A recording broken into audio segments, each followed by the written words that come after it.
ఈ వీడియో రాధాష్టమి రోజుది. అప్పటి నుంచి అసలు టైమే దొరకలేదు పోస్ట్ చేద్దామంటే. సో ఈరోజు పోస్ట్ చేస్తున్నా. సో ఫస్ట్ అయితే ఎర్లీ మార్నింగ్ ఇస్కాన్కి వెళ్ళిపోయినా. ఇంకా ఆ రోజు నేను ఫాస్టింగ్ కూడా ఉండే. ఇది సెకండ్ ఫాస్టింగ్ నాది. నేను వెళ్ళిన టైంకి అయితే కొంచెం జనాలు తక్కువనే ఉండే. ఇంకా దర్శనం కూడా చేసేసుకున్నా. దర్శనం కూడా కొంచెం జల్దీ అయిపోయి ఉండే. ఇంకా దర్శనం అయిపోయిన తర్వాత ఇక్కడ కూర్చున్నా చాంటింగ్ చేసుకుంటా. ఇక్కడ కొద్దిసేపు కూర్చున్న తర్వాత బ్యాక్ సైడ్ లో అభిషేకం ఇంకా భజన జరుగుతుండే. భజన చేసుకుంటూ ఉండిపోయా అక్కడ 1.5 hours అలా. ఈ టైంలో జనాలు ఇంకా ఎక్కువైపోయినారు. 10 అలా అవుతుంది ఇప్పుడు టైం.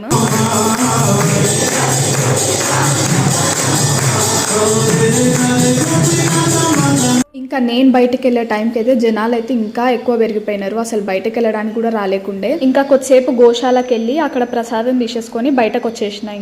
ఇంకా అక్కడ నుంచి స్టార్ట్ అయిపోయి ఫలక్నామాకి వచ్చేసిన. ఇంకా ఆ రోజు సండే కాబట్టి జనాలు అయితే చాలా ఉండే. ఇంకా మంచిగా దర్శనం చేసేసుకొని కొబ్బరికాయ కొట్టేసి ఇంటికి వెళ్ళిపోతున్నా. So that's it for mini vlog.